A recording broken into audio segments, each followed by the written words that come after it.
in a previous life, I've done a lot of things. In a previous life, you're going to laugh. This is stuff I haven't told anyone. So in a past life, a long time ago, in high school, I actually was a car salesman. Can you imagine that? I was a car salesman, chat. I was an honest car salesman, so I'm not one of those. I'm not like one of those car salesmen you see on TV that was a bad car salesman. I was a good car salesman, guys.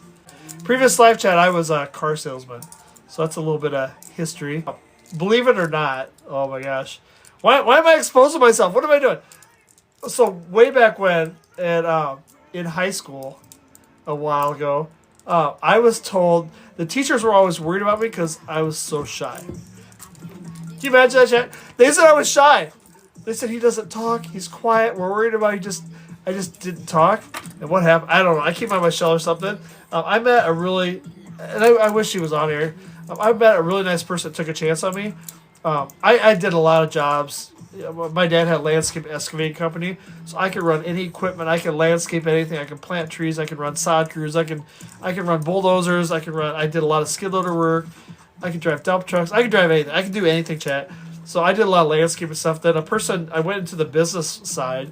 I had a person from my hometown gave me a chance to start selling vehicles. I knew nothing about selling, chat. I didn't know anything about selling cars. Yeah, so it's crazy. So yeah, chat. So I had a person they took me in. This is my story, guys. This is how I got to the business side. When I got into business, I got my degree in business finance. But when I got in the business side, this guy took a chance on me. He had a car dealership. He had two on one on each side of town. And he sold new cars. He sold Chevy, Geo, Olds, Cadillac, Toyota, Pontiac, GMC, and Jeep Eagle. And then he also had Mack trucks, and he owned a third of Featherlight trailers. Great guy. I can't say enough great stuff about that. But he had so many new cars and dealerships. And I said, he's like, how would you like to start, getting into the car sales business, do that? I'm like, okay. And so he sat me down, and believe it or not, he gave me a stack. It's like this big with the little perforated edges that they print off the computers. He printed off, they had an older system there, printed off all the customers that have bought cars in the last 2 years. All of them.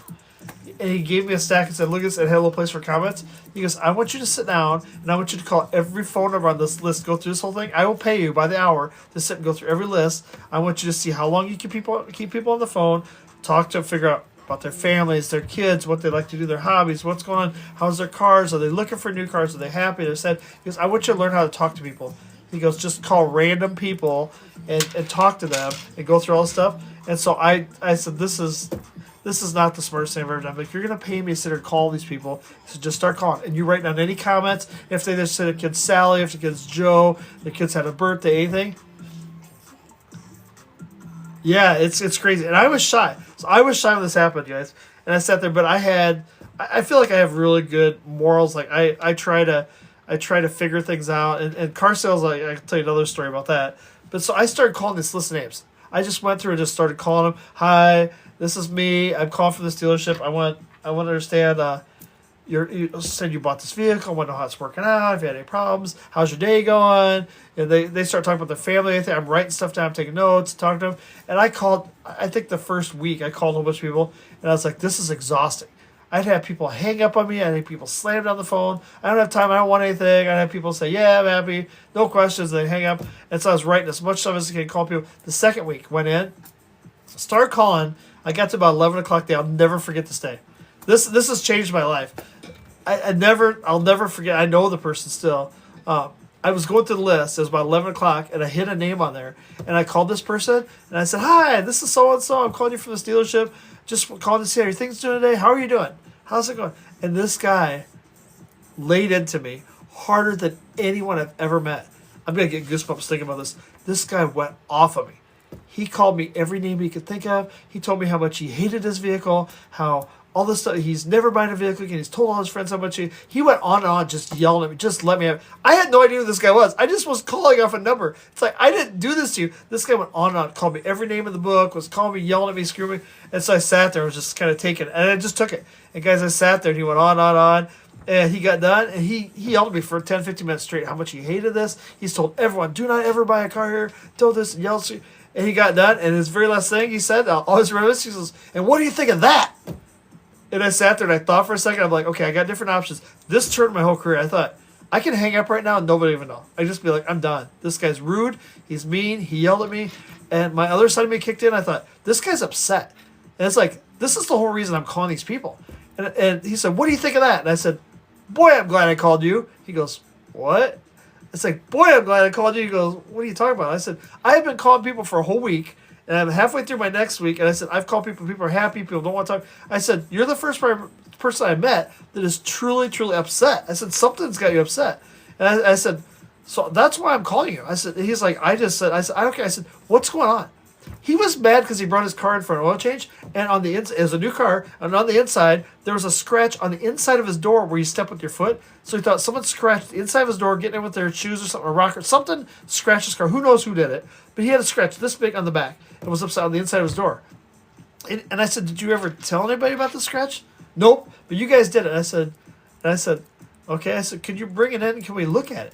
He's like, what do you mean? I said, can we schedule an appointment? I'll get you a car to drive while you're here. We want to take a look at it. I want to see the scratch. I said, why don't we give you an oil change while you're here? I said, bring it in. We'll do an oil change for free. Let's check it out.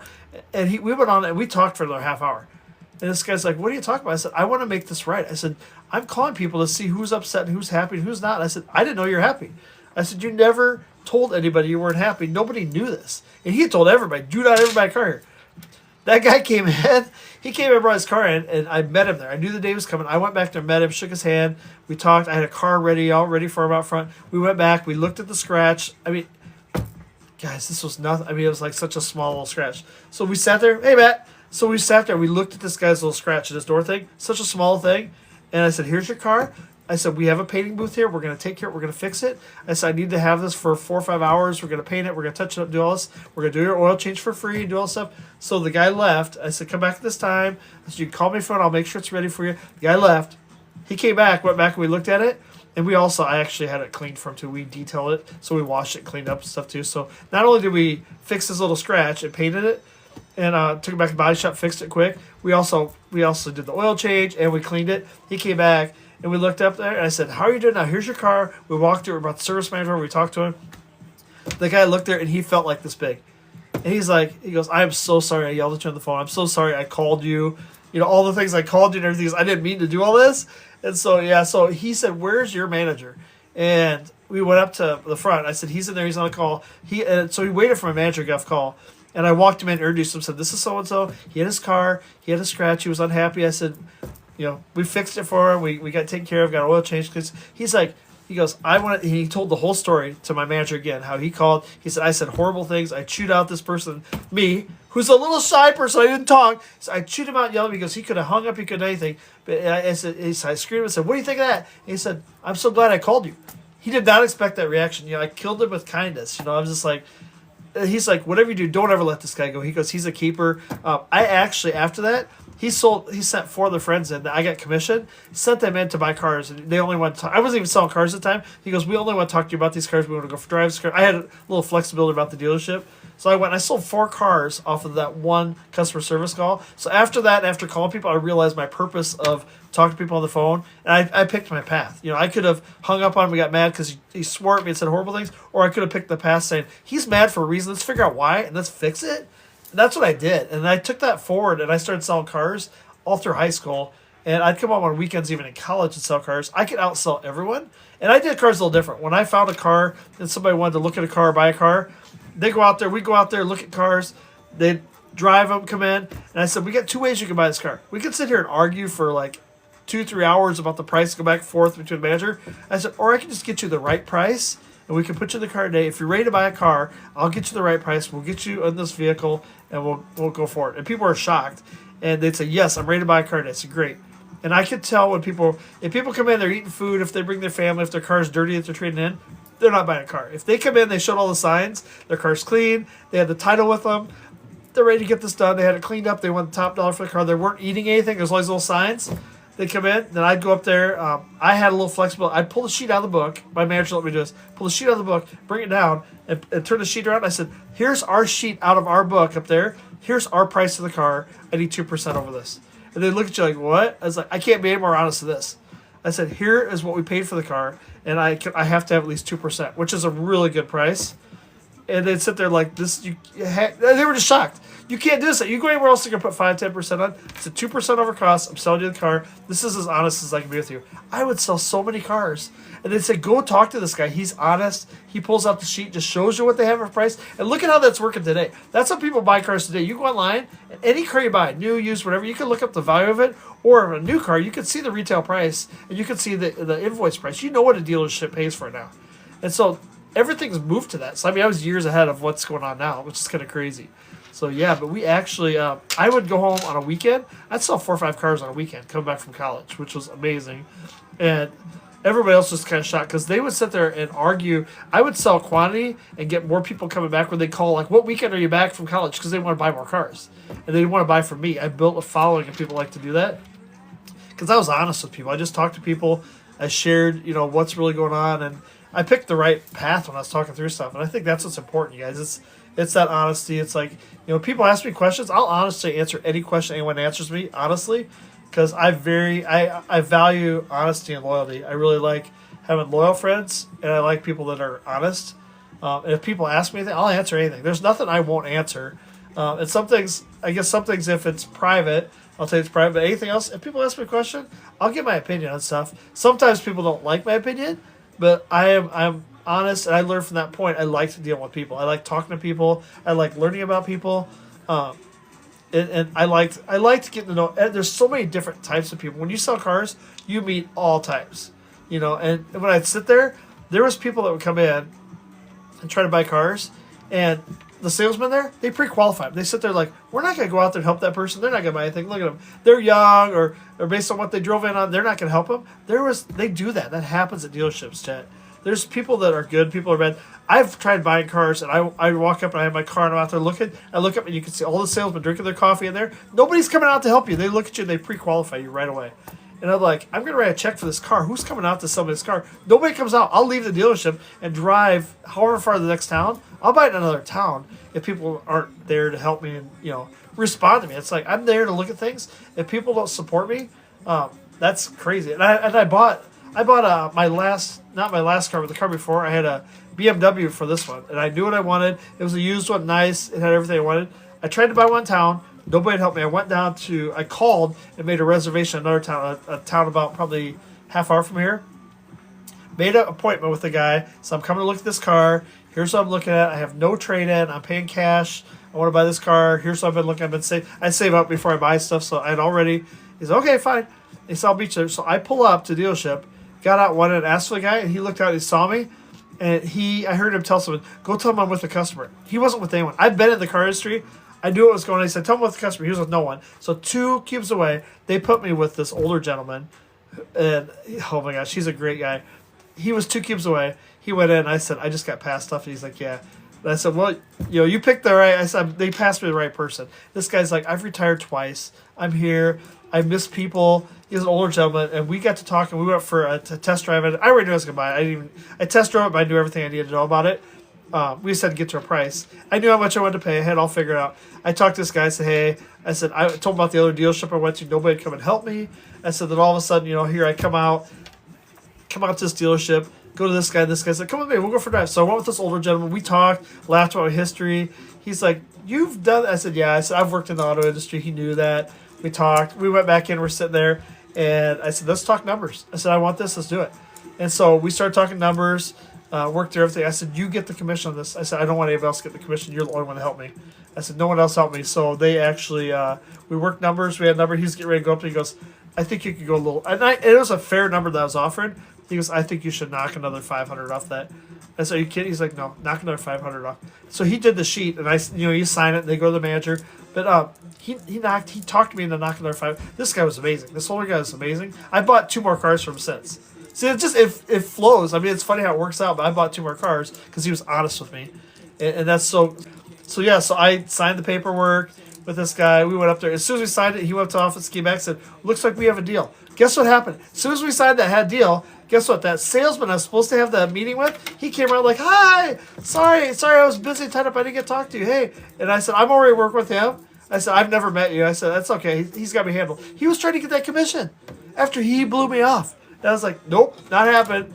And so then the sales manager came down and met me, and I said, I want to make sure this guy, the older guy, that's retired twice and didn't need any money, he was just there because he likes meeting people. I said, I want him to make sure he gets this commission. I said, he sold me this car. I've talked to no one else. And so the old other salesman came up too, and he's like, oh, so how are you going to pay for this thing? I said, I'm just going to write a check. And they're like, well, you find it? I said, I'm writing a check. And they're just like shocked. Like, don't pre-qualify people. Nobody should ever pre-qualify anyone.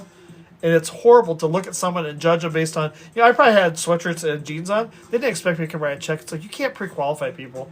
Everybody's different. You can't judge people by how they look or how they act or feel or whatever. So, yeah. So we sold it. We went in the finance office. The guy's like, do you want to? I said, I'm not talking finance. I'm paying for this. Wrote a check. We went back. Got to talk to this older gentleman. And he actually said, I got something for you. He opened his drawer, and he had a bottle of wine he gave me, which was nice. He goes, I give this to all my good clients. He goes, I just happen to have this. Gave me a really good bottle of wine, which is really cool. Drove the car. I went back and bought 2 more cars from that same guy. And he lives... We drove a half hour to buy this car. He actually lives in my hometown. So he lives there, drives back and forth. So when I need oil changes, I call him. He leaves his personal car here and drives my car up, gets the oil changed, and drives it back. And so I have his car to drive for that. He has a lot nicer car than that I bought. It's a newer one. But super nice guy. But it just tells you there are good people in this world. There's good car salesmen. I was previously a car salesman. I was a good car salesman. So I sold a lot of cars. I was an honest car salesman. I just broke it out, 2% over invoice, showed them invoice. I didn't hide anything. But, oh my gosh, the stories, I can tell you guys stories for hours of how crooked things are in dealerships. Guys, we had a salesman. This is so funny. So I'm into that story, guys. I'm on the next story. So anyways, we had a salesman that he wasn't dishonest, but he just would really he knew how to play with people's emotions, I guess. So when people would buy a car from him, and he'd write that, "What's up, Mr. Bird?" When people would buy a car from him, we used to send out the whole thank you letters, and you write a little personal note, and you sign it, and you send it back to the people, saying, hey, thank you for purchasing your car, hope you enjoy everything, and we write letters. Now it's all emails and everything goes back and forth. But when you wrote letters back there, the salesman, the car salesman, would write a letter, and he'd pull out his drawer at his desk, and he'd grab a handful of change and throw it in the envelope. Like 40 cents of change. He'd throw it in the envelope, lick it shut, mail it. And I said, why do you always do it? Like, why do you throw change in the envelope so people buy cars? And he wrote a personal note there, like, they traded a car in, when we were going through your trade in the back, we found some change in the cracks of your seats, and just wanted to make sure it got back to you. Guys, there was no change in the seats. There's no change. He was just put a handful, morning, Mr. Bird, he just put a handful of change out of his drawer in an envelope, thanking him for buying a car. And it was changed from his drawer and said, hey, we found this in your car, we're cleaning, wanted to be honest with you and send it back to you, make sure you get the change back. 35, 40 cents, and these people were just like, they come in like, oh my gosh, you're so honest, and they get referrals on that. They'd have more people come in and say, buy a car for this guy. He found the change in my used car I traded and sent it back to me in an envelope. I'm like, oh my gosh, Chad, that's not right? Do you guys like these stories? This is fun. Dude, it's crazy. My craziest story, on the car dealership lot I worked on, I didn't know I was going to talk about car dealerships today. The car dealership, we had a row way out in the far lot. We called it Bone Row because anytime there was a car out there, it wasn't going to run. It wasn't going to start. It was the cars that are worth just a few $100s. They were never going to run. You knew there was all these problems with them. As soon as somebody comes in and says, I was looking at that car way out there, and it's a $100, $200 car, and you say, I could jumpstart, but it's got a problem with the battery. They said, well, I want a battery with this. I was like, you're not buying a new car. You have to explain to them, those cars are as is. It's like, I know there's battery problems. We can put a battery in. You're paying a couple $100 for a car. A battery's $200. It's like you had to explain, if we put a battery in there, it's like you have to help out because these are cars that we didn't auction off or send away. We kept a few here that run that just need a little TLC. But every time someone would come in, they'd want to buy one of these used cars in Bone Row. Everybody would just cringe. They'd cringe because they were all $100, $200 cars. And, you weren't, and the salesmen weren't making, you'd get a certain percentage off of the profit. Salesmen weren't making anything. I mean, you'd make $20 on one of those cars or something. I mean, it wasn't even worth, at the time, it wasn't worth nothing. You just sit there. And so, Bone Row's out there. You had these junk cars that are out there. Oops. You have these junk cars out there. People come in to buy them. And everybody all the salesmen run and hide. When someone comes in and says, I'm looking at that van that's way out there. It's like, oh, and you knew it wasn't going to run. You're like, let me grab the jumper in case it doesn't start. Because, cars sit long enough, they get lot rot. Yeah, so anyways, went out to Bone Row. So I went out there, and I'd help them, and I'd go out there and you'd sell a car and make $20. But you'd spend 3-4 hours and make $20. So it's like you weren't making anything. So I finally came up with a solution, guys.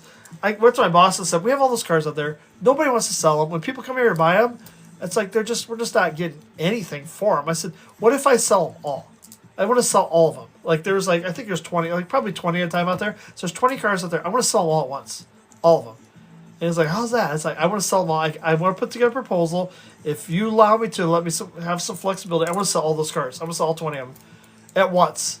And he's got to look at me like, what are you doing? So I had a buddy that worked at a local, it's like a junkyard. They have cars, everything else there. But I knew that he fixes up cars, did this and that. So I called him and said, hey, I got 20 cars here. I'm willing to bargain and work with you. I said, they've been sitting here. Some of them need batteries. He knew how to fix cars. He knew if something needed a battery, how to fix it. If it needed a starter, if it needed whatever. He knew how to fix cars, and he'd resell them, and he'd make money on them.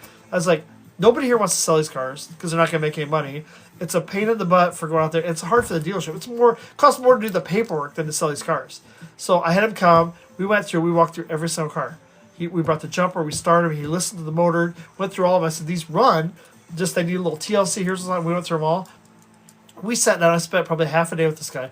We sat down. We were writing down stuff. We talked about every car. Worked on numbers. Everything else it was all clean titles and everything on these cars. So good cars to sell. He could take parts and fix these up or add a battery, do whatever. So we sat there and we went through all these cars, and I spent a half a day with him. We wrote everything down. We talked, and we came up with a number. And I revised the number a little bit, went up a little bit. He came down. We talked a little bit. Said, "Here's what we're thinking." I went up to my boss and said, "All 20 cars. Here's what we're selling for." And my sales manager said, "Nope, we're not doing that." And I went into the owner of the whole place because I knew him very well. And I said, "We're never going to make more than $20 a car, and there's 20 cars. So you're not talking anything for money out there. No one's ever going to sell these. We should focus on selling good used cars, for a little bit more money. And this guy could fix them. He could resell them to people that need cars that run better. He could put a battery. He could spend the time to make these cars work and sell them." And so we wrote a deal. I sold all 20 of them. My boss signed off on it. We went there. I made a nice little commission. The guy brought a car hauler in, hauled them all away. Hauled every one of them. All the salesmen were happy because they didn't have to go out there anymore and do those cars. And that guy was happy because he got cars. And then I set up a relationship with him as we got cars in every week, as we traded cars in, and we figured these were bone cars. These are cars that we were never going to sell. I had a working relationship with him every week as we got cars traded in. We didn't even put them on the lot anymore. We put them behind the fence. We had the cars come in. Every week he came, we sat down and we go through all the cars I could sell. And I'd sell probably 5 more cars to him every single week. Used cars that nobody else wanted to sell. And I had a working relationship. We built a relationship with this company where he could refix these. He could take these to the junkyard, and he could either scrap them. He could sell them for metal. You could sell them for metal and get more money out of them than what you get for actually fixing them up. So every week I sold 4 to 5 cars that would come in. All the used cars, I turned out to be the used car guy. My guy would come in. He said, "I only work with this guy. I trust him. He does deals with me." He goes, "He's honest with me." And I sold cars. I sold new ones. I sold used cars. And the junkers nobody wants, I worked a deal to help clean up the lot. I made Salesman happy. I was happy. He's happy. Everybody's happy. And people come in and say, "I'm looking for a $500 car." I would send them to this guy. I was like, "We don't have any, but here's a great guy." He'd sell cars for me. And then he'd sell me a commission check. He'd sell me a kickback check saying, "Thank you for referring him." I'd get a referral bonus. Just crazy. So, yeah. Guys, it was, I really enjoyed selling cars. It brought me on my shell. It brought me out of I'm shy into what I am now. Which I don't know what I am now. I'm just a little bit hyper, I guess. I don't know. But yeah, they were worried about how shy I was. I went on to do cars, and then I went into the business field, got my finance degree, and I've had some jobs where working on projects and talking to people, stuff, I loved it. I've had other jobs where I sit in a cubicle crunching numbers and doing stuff, hated it. If I can't talk to people, if I can't be social, if I can't be working on different project teams and stuff, I go crazy. It's like I can't sit there and just do nothing. I got to be a part of something. So, chat. So, what's up? So that's what happened. That's car stuff stories. I have so many other crazy stories because I could talk for days about all this crazy stuff that happened because it was funny. I had we'd have cars, but those cars, we had so many problems with those cars. We'd have doors fall off. They'd go on test drives, doors would fall off, or they'd take the car on a test drive, it'd break down. They'd walk back like your car's a mile away down there. It didn't run, so we just walked back. We had so many problems. So I fixed a problem, guys. I took something that was broke and fixed it and made it profitable for everyone, made everybody happy. So it was just one fun way, but I don't know. I love selling cars. I think car sales was fun. It was very stressful because I worked I had Sundays off, And I was supposed to have 1 day off during the week, but if you weren't there during the week and somebody worked your deal, they would get half your commission. If they worked your customer, they would get half your commission. So if you weren't there, you lost money. But yeah, you'd work. It was weird because I'd work Monday to Thursday 8 to 8, Saturdays 8 to 6, and so you work every day. And I'd never be around. I never had any free time to do anything because I was always just running. You're running from one thing to the next. I was always busy. But my whole life, just people that sell cars. I don't know if it's got any better. Their whole life is just selling cars. It's just being out there, one person to the next, because they're out there and you have to watch. If you're a salesman and you're in there, you see your customer come a lot, you have to run out there and grab and say, that's my guy I was working with them. I wrote down their name, because people aren't loyal to you many of the times. If you go look at a car and you go back like a month later, look at a car, you don't care which salesman. You're not going to remember, what was the salesman's name I worked with? As a salesman, you had to be on your toes to say, I remember that car, I remember that person, their name was Joe and Melissa or whatever. You know their names, but you'd have to run out there. Otherwise, everybody's out for blood when you're selling cars. They want your commission, Or people go out there, nope, they won't work with you. They have to come in and ask for you, and if they didn't, they're a game for anyone. So people are always just pre-qualifying. They're hungry, sitting there and watching the people come in. So I'm like, don't judge. I sold more cars by not judging people. But you learn certain key tells on when people are going to buy a car. You think about if you went to buy a car, if you went there and you're eating any type of food, if you had any food there that you're eating when you're in your car, you get out, you're not buying a car. You're not focused on. People come in and they're not eating and they get out and they're looking at a car and they pull up their car and their car's freshly cleaned and washed. I guarantee you that when they pull up like that, I guarantee you that their title is in the glove box. They're ready to sell. They've got their title. They've got their registration. They're ready to buy another car. If their car's clean, if they pull up and they get out and it's clean and they aren't eating anything, and usually if it's a married couple that's there, or it's a couple of some point, if they got out and they both were there, they were going to buy a car. If it's one person looking and saying, I need to check with the wife, they're not going to buy a car. And I wouldn't even give numbers. If people weren't ready to buy a car, I wouldn't give numbers, because people come in, I'm looking for a car, and you give them a price, what are they going to do? They're going to go down the street and say, hey, I was offered this price down here. Can you match it? And they'll say, yeah. Because I would tell them, if you're still looking for cars, you go check everywhere. You come here last, I'll beat any price. You just have to write it down, bring it to me, and I'll beat any price. I want to be the last place to stop because I'm going to sell my car. So I'd pull the invoice out and say, here's what we have. I have to have this much. If they had a signed deal from somewhere else saying, this is what they've offered me, I could usually beat it. We had Chevy, Geo, Olds, Cadillac, Toyota, Pontiac, GMC, and Jeep Eagle were all the brands we had. So this is a while ago. I sold all through high school, and I drove back on weekends from college and sold on weekends, which is really hard to do. You got to be there every day. But I had enough people that liked buying cars from me at the time that they would actually request me, or they'd contact me. They didn't have my cell phone. We have cell phones at that time, just a regular number. But they would call me and say, what weekends are you coming back to town? We want to buy a car. We found one on your lot. And I'd drive back and sell them. I'd have them lined up just waiting, which is so much fun. It's the same thing with TikTok. I hope everybody on here has fun. Hope people enjoy being in the lives. This is entertaining for people. That's why I try to make it entertaining. If you guys like this, man, give me a follow. I got a lot of other platforms. I put stuff on out here. So if you guys are having a good time, check out my other platforms. I'm gonna put everything out here. A lot of the content's gonna be copied to all the places. So all my same content's gonna be everywhere. Don't know quite what's happening. We know that there's gonna be a pause at some point. I'm thinking TikTok's gonna come back. It'll be back. It'll be down for a little while. It'll be down for a couple weeks, I'm guessing. It's not gonna be down. I guess it's gonna be up for people to have the app, but I don't think people will be able to buy coins, battle, whatever. I think lives are gonna continue. I think we're gonna be able to keep doing the lives, keep things going. Hopefully, you guys stick around and follow my other things that are out there. I try to be a crowd pleaser, guys. I try to put fun stuff out that you guys like. So we'll keep posting stuff. I'm still gonna be around. I'm not going anywhere. I'm on 7 platforms, guys. So I only go live on this one right now. There's another one I play around with a little bit. But I like this one more. I like the functionality of this one. I like the tools, the stuff they have on here. It's good. So we're going to keep pushing, chat. Keep pushing. As long as you guys are having fun, I'm having fun. That's good. I like sitting here chatting. I like telling stories. If you give me a follow, give me a heartbeat, I'll keep telling stories, keep talking about anything you guys want to talk about.